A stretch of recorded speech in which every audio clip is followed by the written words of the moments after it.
कभी कभी जिंदगी में सबसे बड़ा दुश्मन कोई और नहीं बल्कि हम खुद होते हैं। हमारी आदतें, हमारे डर, हमारी सोच और यही सेल्फ सबोटेज हमें उस पहाड़ तक पहुंचने नहीं देती जहां हमारी असली जिंदगी शुरू होती है। आज हम अपनी इस अदृश्य पहाड़ की यात्रा पर निकलेंगे, क्योंकि द माउंटेन इज यू सिर्फ एक किताब नहीं बल्कि खुद को समझने का एक डॉरवे है। नमस्कार दोस्तों, स्वागत है आपके अपने चैनल पर। आज हम बात करने जा रहे हैं एक ऐसी किताब की जिसने लाखों लोगों की जिंदगी बदल दी। The mountain is you by Brianna Wiest. ये किताब एक सिंपल लेकिन लाइफ चेंजिंग ट्रूथ बताती है, your biggest obstacle is you. लेकिन साथ ही ये भी कहती है, your greatest transformation also begins with you.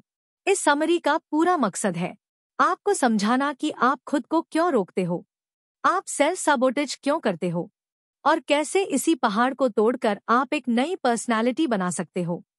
इस पूरी ऑडियो बुक में हम चैप्टर बाय चैप्टर डिटेल में बात करेंगे, लेकिन एक स्मूथ इमोशनल फ्लो के साथ, एआई फीमेल वॉइस के लिए नेचुरल पॉजेज और सूदिंग टोन के साथ।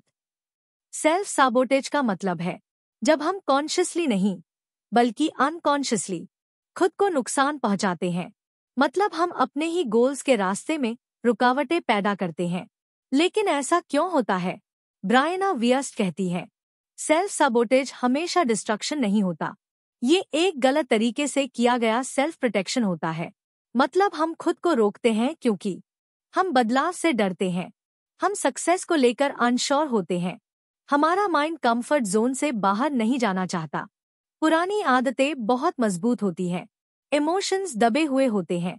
हम मानते हैं कि हम सक्सेस चाहते हैं, लेकिन अंदर से हमें लगता है कि हम शायद उसके लायक नहीं हैं। हम स्लो हो जाते हैं, टालमटोल करते हैं, गलत डिसीजंस लेते हैं, लोगों को गलत चुनते हैं, टॉक्सिक रिलेशनशिप्स में फंस जाते हैं या अच्छे अवसरों को इग्नोर कर देते हैं और फिर कहते हैं, पता नहीं क्यों मेरे साथ हमेशा ऐसा ही होता है। लेकिन सच्चाई, ये सब हम खुद करते हैं अननोइंगली। सेल्फ सबोटेज का असली कारण क्या है? किताब कहती है, हम अपनी आदतों को रिपीट करते हैं क्योंकि दिमाग के लिए अननोन से ज्यादा कंफर्टेबल दर्द आसान होता है। मतलब हम नई खुशी की जगह पुराने दर्द में रहना पसंद करते हैं क्योंकि वो हमें फैमिलियर लगता है। हर इंसान के जीवन में एक माउंटेन होता है। ये पहाड़ कोई फिजिकल नहीं बल्कि इमोशनल है। आपका माउंटेन हो सकता है वो आपका डर, आपकी इनसिक्योरिटी, और आपका पास्ट ट्रॉमा, और आपकी हैबिट्स, और आपकी गिल्ट, और आपका सेल्फ डाउट, या कोई ऐसा सपना जिसे पाने से आप डरते हो। किताब कहती है, आपका जीवन का हर स्ट्रगल आपको ट्रांसफॉर्मेशन की ओर ले जाने का रास्ता दिखा रहा है, लेकिन हम उस स्ट्रगल को चैलेंज की तरह नहीं, प्रॉब्लम की तरह देखते हैं। The mountain is not blocking your path, the mountain is the path. मतलब आपका रास्ता उसी पहाड़ को समझने और पार करने से शुरू होता है। जब हम बदलाव की बात करते हैं तो हमारा माइंड 3 तरह से रिएक्ट करता है। 1, फियर, क्योंकि न्यू लाइफ अननोन है। 2, रेजिस्टेंस, क्योंकि ओल्ड हैबिट्स बहुत कंफर्टेबल हैं। 3, पेन, क्योंकि ग्रोथ हमेशा अनकंफर्टेबल होती है। ट्रांसफॉर्मेशन पहले माइंड में होती है, फिर हैबिट्स में और आखिर में जिंदगी में। लेकिन हम क्या करते हैं? पहले रिजल्ट्स ढूंढते हैं, नहीं मिलते तो छोड़ देते हैं। ब्रायना कहती है, transformation is a slow unfolding. ये एक फूल के खिलने जैसा है, धीरे, शांत, लेकिन पावरफुल। सेल्फ सबोटेज का सबसे बड़ा रूट कॉज है अनमैनेज्ड इमोशंस। हम अपने इमोशंस को दबाते हैं, इग्नोर करते हैं, लेकिन समझते नहीं। किताब कहती है, emotions are messages not obstacles. अगर आप गुस्सा महसूस करते हो तो वो बताता है कुछ बाउंड्री टूट रही है। अगर आप एंजाइटी महसूस करते हो तो वो बताता है कि आप फियर में जी रहे हो। अगर आप सैडनेस महसूस करते हो तो वो बताता है कि हीलिंग की जरूरत है। लेकिन हम क्या करते हैं? वो खुद को बिजी कर लेते हैं, वो खाना खाकर एस्केप करते हैं, स्क्रोलिंग करके डिस्ट्रैक्ट हो जाते हैं, गलत लोगों के साथ जुड़ जाते हैं या अपने ही ड्रीम्स को छोटा कर देते हैं। हम इमोशंस को लिसन नहीं करते, बस म्यूट कर देते हैं। ट्रांसफॉर्मेशन तब शुरू होती है जब आप खुद से पूछते हो, मैं कौन बनना चाहती हूँ। आइडेंटिटी शिफ्ट का मतलब है अपने माइंड को ये दिखाना कि आप अब पुराने वर्जन नहीं हो। फॉर एग्जाम्पल, अगर आप डिसिप्लिन बनना चाहते हो तो रोज एक छोटा काम भी करो, भले 5 मिनट्स का हो। अगर आप कॉन्फिडेंट बनना चाहते हो तो छोटी छोटी विंस लिखो। अगर आप इमोशनली स्ट्रॉन्ग बनना चाहते हो तो हर दिन 5 मिनट्स इमोशंस को ऑब्जर्व करो। आइडेंटिटी बदलने से हैबिट्स बदलती है और हैबिट्स बदलने से लाइफ। एक पल के लिए अपनी आंखें बंद करें और सोचें कि आपका सबसे बड़ा माउंटेन क्या है। वो कौन सा डर है, कौन सी आदत, कौन सा पेन जो आप सालों से कैरी कर रहे हो। हीलिंग ये सिर्फ एक शब्द नहीं, ये एक जर्नी है। और सबसे बड़ी बात, ये अंदर से शुरू होती है, बाहर से नहीं। किताब कहती है, pain ends when it teaches you what you needed to learn. मतलब दर्द इसलिए नहीं है कि आपको तोड़े, बल्कि इसलिए है कि आपको कुछ सिखाए। लेकिन हम पेन को समझते कैसे हैं? अक्सर हम 3 रिएक्शंस देते हैं। अवॉइड करना, हम मुश्किल सिचुएशन से भागते हैं। हम कहते हैं सब ठीक है, लेकिन अंदर हम टूट रहे होते हैं। सप्रेस करना, हम इमोशंस को अंदर दबाते जाते हैं। मुझे स्ट्रॉन्ग बनना है, लेकिन स्ट्रेंथ कभी दबाने से नहीं, समझने से आती है। ओवर रिएक्ट करना, हम छोटी छोटी बातों पर एक्सप्लोड कर जाते हैं, क्योंकि असली दर्द किसी और जगह का होता है। सही तरीका क्या है? ब्रायना कहती है, जैसे ही आप पेन को एक्सेप्ट करते हो, वो आपको ट्रांसफॉर्म करना शुरू कर देता है। पेन एक्सेप्टेंस का मतलब खुद को विक्टिम मानना नहीं है, बल्कि ये समझना है कि मैं फील कर रही हूँ क्योंकि मैं इंसान हूँ और ये नॉर्मल है। हीलिंग तब शुरू होती है जब आप खुद को अलाउ करते हो कि आप जो महसूस कर रहे हो वो सच है, वैलिड है। हम सब अपने पास की स्टोरीज लेकर चलते हैं। कुछ कहानियां हमें स्ट्रेंथ देती हैं और कुछ हमें रोकती हैं। किताब में लिखा है, old emotions are like stored energy, if you don't release them they keep affecting your present. Emotional detox कैसे करें? आइडेंटिफाई करना, अपने दिल पर हाथ रखकर खुद से पूछो, क्या मैं अभी भी किसी पुराने दर्द में जी रहा रही हूँ? नेम देना, डर को डर कहो, दुख को दुख, एंगर को anger. Naming reduces emotional power. Feel करना, फील करने का मतलब ओवरथिंक करना नहीं, बस ऑब्जर्व करना है। रिलीज करना, रिलीज का मतलब है उस स्टोरी को छोड़ देना जिसे आप सालों से पकड़े हुए हैं। रिलीज एक डिसीजन होता है, कल को आज से चिपकने न देने का। वियस्ट इस चैप्टर में बताती है कि सेल्फ सबोटेज अक्सर कुछ फिक्स पैटर्न्स में दिखाई देता है। अगर आपको ये पैटर्न समझ आए तो आप जिंदगी बदल सकते हो। सबसे कॉमन पैटर्न्स है, 1. प्रोक्रास्टिनेशन, टाल मटोल। आप जानते हो कि आपको क्या करना है, लेकिन आप करते नहीं। क्यों? क्योंकि माइंड कहता है अगर फेल हो गया तो। 2. ओवरथिंकिंग, हर डिसीजन में इतना सोचते हो कि डिसीजन ही नहीं हो पाता। 3. कंफर्ट जोन में फंस जाना, आप कंफर्ट को हैप्पीनेस समझ लेते हो, लेकिन कंफर्ट जरूरी नहीं कि ग्रोथ दे। 4. रॉन्ग रिलेशनशिप्स चुनना, हम वही चूज करते हैं जो हमारी सेल्फ वर्थ को रिफ्लेक्ट करता है। 5. Fear of success, yes success. Success के बाद रिस्पॉन्सिबिलिटी बढ़ती है और माइंड इससे डरता है। इन पैटर्न्स को कैसे तोड़े? किताब कहती है, self awareness is step 1 of transformation. मतलब जैसे ही आप जान लेते हो कि आप किस पैटर्न में फंसे हो, आपका 50% हीलिंग हो गया।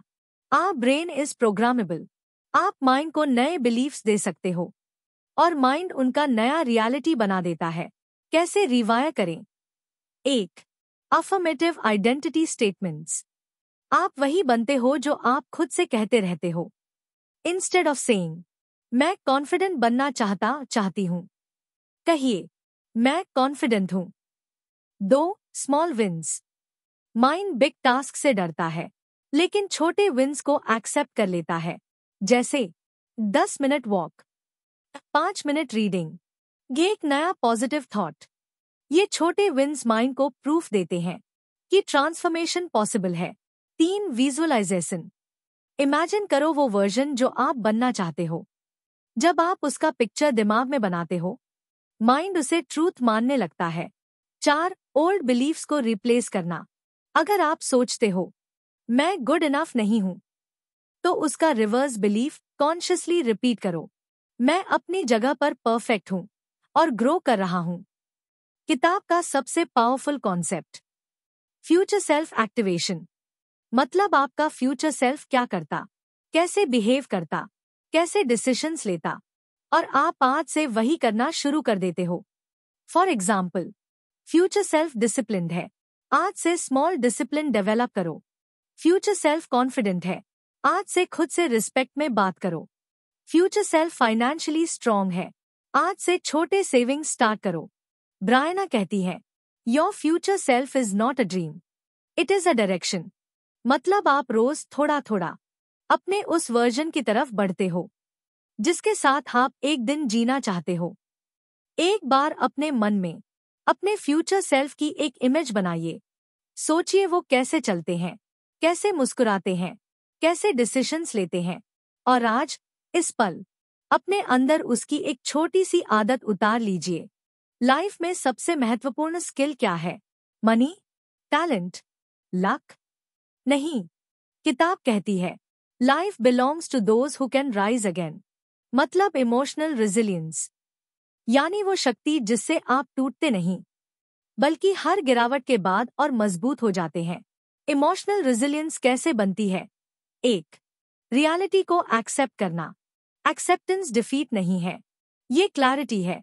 एक्सेप्टेंस से आप पेन को फेस करते हो और धीरे धीरे वो आपको ट्रांसफॉर्म करता है। 2. सिचुएशन को पर्सनली न लेना। हर चीज आपके खिलाफ नहीं होती, कुछ चीजें बस लाइफ लेसन्स होती है। 3. सेल्फ सूदिंग सीखना। अपने आप को काम करना, अपने माइंड को जेंटल वॉइस में कहना, मैं ठीक हूं, सब ठीक होगा। ये बात सिंपल लगती है, लेकिन हीलिंग में इसका बहुत बड़ा रोल है। 4. इमोशनल बाउंड्रीज बनाना। हर किसी को दिल तक एंट्री मत दो। बाउंड्रीज वीक नहीं बनाती, प्रोटेक्ट करती है। किताब का सबसे पोएटिक हिस्सा यही है, letting go is a daily practice.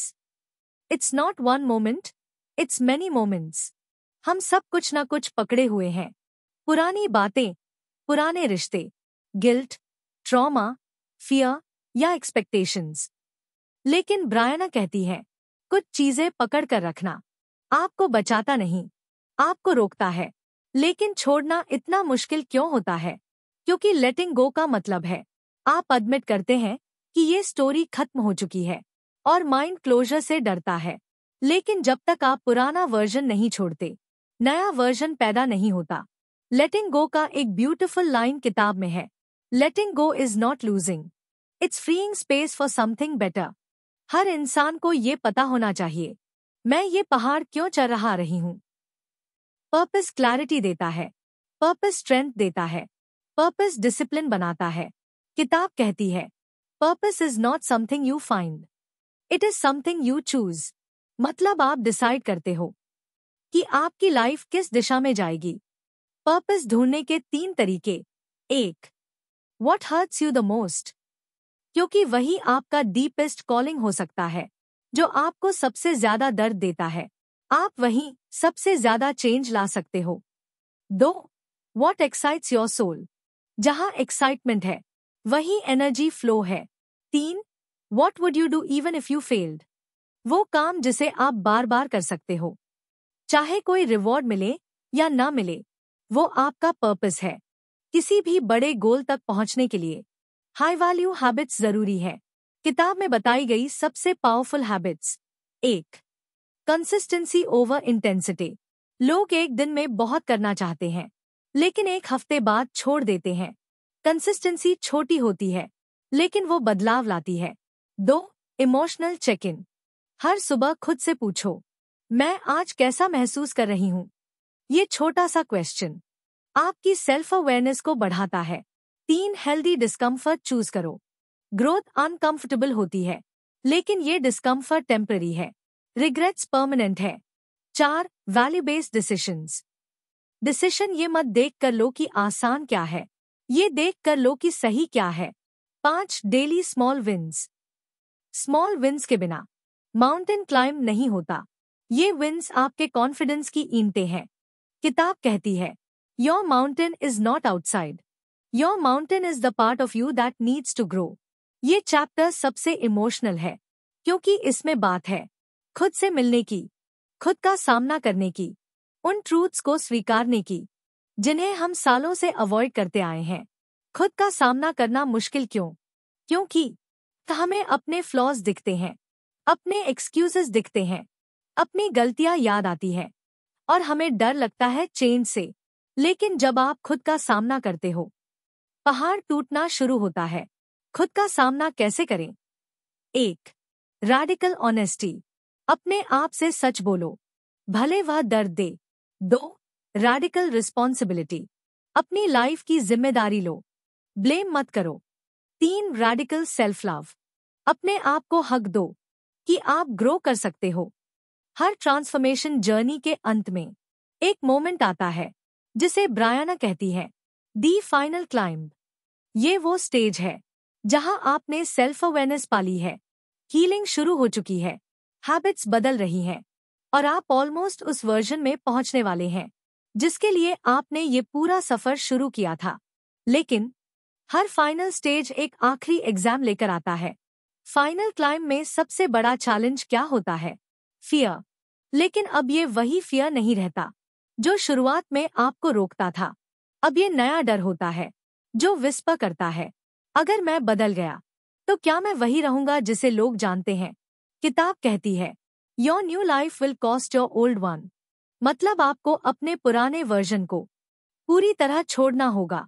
वो वर्जन जो आपको सेफ फील कराता था लेकिन ग्रो करने नहीं देता था। फाइनल क्लाइंब में 3 चीजें जरूरी होती है। 1.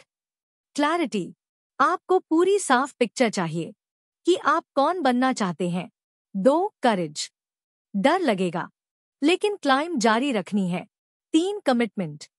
हाफ हार्टेड एफर्ट यहाँ काम नहीं आता, यहाँ आपको अपना 100% देना होगा। ट्रांसफॉर्मेशन का असली मीनिंग क्या है? नई हैबिट्स, नई थिंकिंग नहीं। ट्रांसफॉर्मेशन तब होती है जब पुराना वर्जन आपके अंदर जगह खो देता है और नया वर्जन रूट लेना शुरू करता है। किताब कहती है, your old self is built from your fears, your new self is built from your possibilities. पुराना सेल्फ प्रिडिक्टेबिलिटी चाहता है, नई चीजों से डरता है, लेकिन आपका नया सेल्फ ग्रोथ चाहता है, एडवेंचर चाहता है, लाइट चाहता है। पुराना सेल्फ कैसे टूटता है? 1. जब आप अपनी बाउंड्रीज बदलते हैं, अब आप हर किसी को एक्सेस नहीं देते। 2. जब आप एक्सक्यूजेस एक्सेप्ट करना छोड़ देते हैं, अब आप एक्सक्यूजेस नहीं सुनते, आप सॉल्यूशंस ढूंढते हैं। 3. जब आप डिजर्विंग एनर्जी में आ जाते हैं, अब आप small love, small respect, small opportunity से सेटल नहीं करते। 4. जब आप अपनी पीस को प्रायोरिटी दे देते हैं, अब आप वही करते हो जो आपका सोल चाहता है, ना कि लोग क्या कहेंगे। किताब का सबसे एम्पावरिंग चैप्टर। यहाँ ब्रायना कहती है, When you finally meet your healed self, you become unrecognizable in the best way. मतलब जब आप हील हो जाते हो, आपकी एनर्जी बदलती है, आपकी चॉइसेस बदलती हैं, आपका कॉन्फिडेंस बदलता है, आपका पर्पस मजबूत हो जाता है और लोग कहते हैं, तुम बदल गए हो। लेकिन अंदर से आप जानते हैं, मैं खुद को वापस पा रहा हूं। ऐसे कैसे बनते हैं आप अनरिकॉग्नाइजेबल? 1. जब आप अपनी सेल्फ वर्थ आइडेंटिफाई कर लेते हैं, फिर कोई आपके वैल्यू को नहीं डिफाइन कर सकता। 2.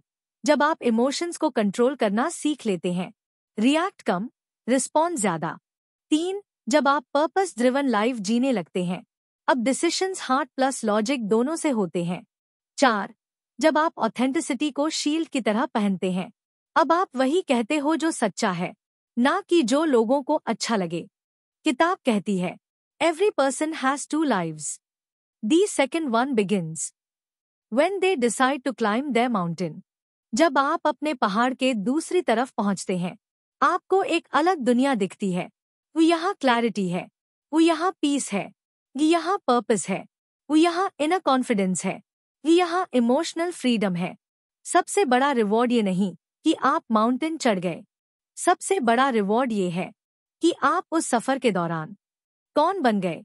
और जब आप पीछे मुड़कर देखते हैं, आपको समझ आता है कि पहाड़ कभी आपके रास्ते में नहीं था, वो तो आपका रास्ता ही था। अब अपनी आंखें थोड़ी बंद करें और इमेजिन करें कि आप पहाड़ की चोटी पर खड़े हैं। हवा हल्के से आपकी स्किन को छू रही है, सूरज आपके चेहरे पर चमक रहा है और नीचे पूरा लैंडस्केप आपकी ग्रोथ की कहानी बता रहा है। आपने ये क्लाइंब सिर्फ माउंटेन के लिए नहीं की, आपने ये क्लाइंब अपने उस वर्जन तक पहुंचने के लिए की जो हमेशा से आपके अंदर था, बस जागना बाकी था। इस किताब का सबसे गहरा संदेश ये है, your biggest obstacle and your biggest opportunity are both inside you. मतलब पहाड़ आप ही हैं और समाधान भी आप ही हैं। आप अपने दिमाग को नया शेप दे सकते हैं, अपने इमोशंस को हील कर सकते हैं, अपने फ्यूचर को रीडिजाइन कर सकते हैं। आप में इतनी पावर है कि आप अपनी कहानी को किसी भी मोड़ से बदल सकते हैं। अगर आपको ये ऑडियो बुक स्टाइल समरी पसंद आई और आप चाहते हैं कि मैं ऐसी और पावरफुल किताबों को इमोशनली डीप तरीके से आपके लिए समराइज करूं, तो अभी के अभी इस वीडियो को लाइक करें, चैनल को सब्सक्राइब करें और कमेंट में लिखें नेक्स्ट बुक। ये सपोर्ट मुझे मोटिवेट करता है कि मैं आपके लिए और भी ज्यादा मीनिंगफुल कंटेंट लाती रहूं।